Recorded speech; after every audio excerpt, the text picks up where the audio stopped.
Baik, Assalamualaikum warahmatullahi wabarakatuh. Hamdan wa syukran lillah, salatan wa salaman ala rasulillahi amma ba'd. Insyaallah pada pertemuan kali ini kita akan membahas bait ke-14 dari An-Nazmul Asghar fil Fiqhi karya Syekh Amir Bahjat. Langsung saja kita masuk ke bait ini. Kita belajar satu bait aja ini ya. Itu apa? Qala an-nazimu hafizahullah taala wa yumna'ul muhditsu massal mushafi wa min tawafin wa salatin fa'rifi. Ya. Kita pembahasan sekarang adalah wa yumna'ul muhditsu, dan dilarang atau diharamkan bagi al-muhdits. Wa yumna' artinya diharamkan atau dilarang. Al-muhditsu bagi orang yang hadas. Ya. Apa sih hadas? Nah, sebelumnya kita sudah membahas terkait pembatal-pembatal wudu. Ya, pembatal-pembatal wudu. Kita kemarin jelaskan bahwasanya kalau misalnya orang wudu, sudah wudu, kemudian dia misalnya contohnya kita ambil satu saja misalnya dia kentut, maka orang ini dikatakan menjadi orang yang muhdits atau orang yang berhadas. Nah, bagi orang yang berhadas itu ya, setelah yumna baginya, diharamkan atau dilarang baginya apa?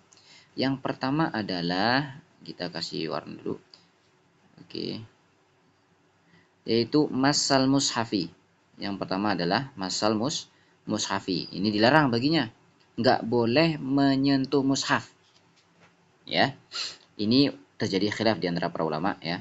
Apakah orang muhdits, orang yang berhadas itu boleh megang mushaf atau tidak? Quran atau tidak? Maka sebagaimana nazim di sini mengatakan bahwasanya dilarang gitu ya. Walaupun nanti ada khilaf ulama terkait ini, tapi kita melihat di nazum ini adalah dilarang. Apa dalil orang yang melarang atau dalil ulama yang melarang muhdits, orang berhadas untuk menyentuh Quran? Dalilnya adalah la yamassuhu illal mutahharun. Atau qala ta'ala la yamassuhu illal mutahharun. Ya, ini dalil yang pertama.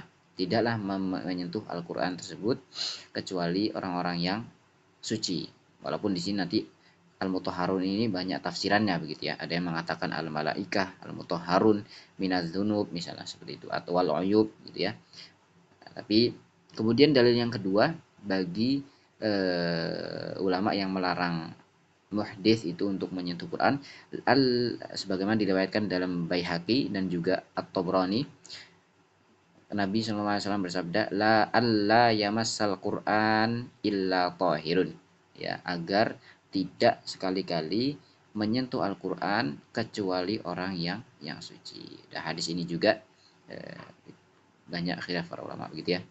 Bagaimana cara mentafsirkan hadis ini. Yang penting yang pertama adalah dalam nazam ini adalah dilarang bagi orang yang muhdits atau berhadas menyentuh mushaf. Kemudian yang kedua adalah wamin tawafin. Yang kedua adalah tawaf. Jadi kalau misalnya orang umroh, kemudian dia dalam kondisi hadas, maka nggak boleh tawaf dulu. Ya, dia wudu dulu.